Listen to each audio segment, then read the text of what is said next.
Hello friends, welcome back to my channel. কেমন আছো তোমরা? আশা করব অনেক ভালো আছো। আমরাও কিন্তু অনেক ভালো আছি। আজ নিয়ে এসেছি মুচমুচি দারুণ স্বাদের বাঁধাকপির পকোড়া। বড়া তো অনেক রকমভাবেই তৈরি করেছেন বাড়িতে আপনারা।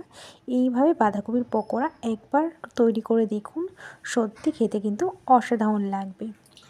তাহলে চলো আজকের ভিডিওটা শুরু করা যাক। আমরা বাড়িতে কিভাবে মুচমুচে দারুণ স্বাদের বাঁধাকপির পকোড়া করেছি। খুবই সিম্পল একটি রেসিপি। তো দেখো, প্রথমে কিন্তু আমরা ঝিরিঝিরি করে বাঁধাকপিগুলিকে কেটে নিয়েছি। একদম ঝিরিঝিরি করে কাটতে হবে কিন্তু। তো দেখো, আমাদের বাঁধাকপি কাটা হয়ে গেছে। আমরা কিন্তু পরিষ্কার করে ধুয়ে নিয়েছি বাঁধাকপিটাকে।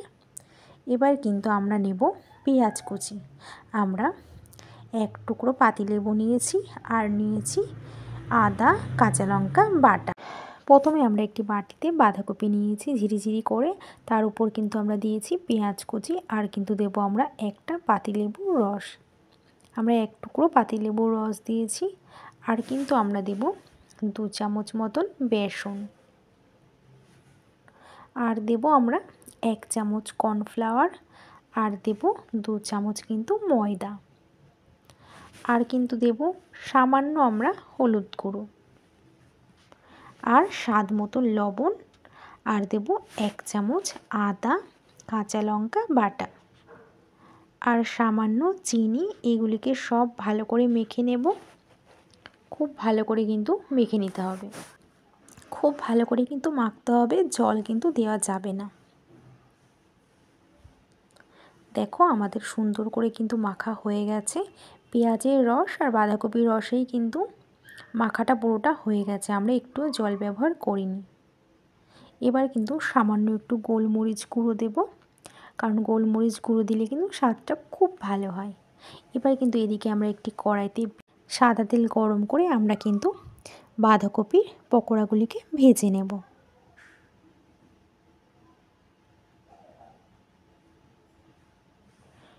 তো দেখো, আমরা কিন্তু এক এক করে সবকটি বাঁধাকপির পকোড়া দিয়ে দিচ্ছি।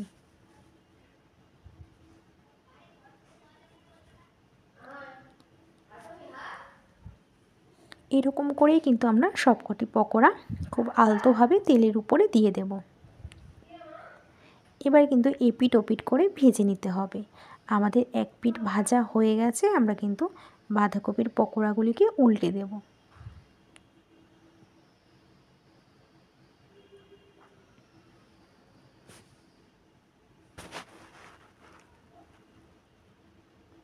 দেখো, আমাদের কিন্তু এক পিঠ ভাজা হয়ে গেছে। এবার কিন্তু উল্টে দিয়েছি আর এক পিঠ ভাজার জন্য। এরকম করে এপিট ওপিট করে কিন্তু আমরা পকোড়াগুলিকে ভালো করে ভেজে নেব।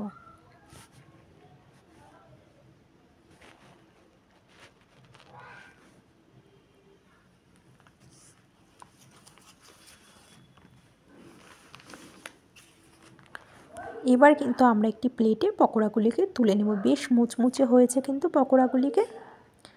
দেখো, আমরা এখানে একটি প্লেটে পকোড়াগুলিকে তুলে নিয়েছি।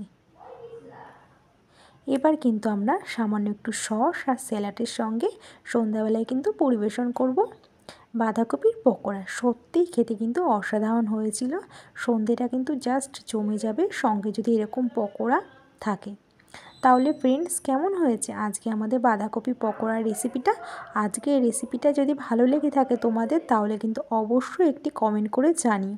আজ এই পর্যন্তই। আবার দেখা হবে নেক্সট ভিডিওতে। ততক্ষণ সুস্থ থেকো, ভালো থেকো।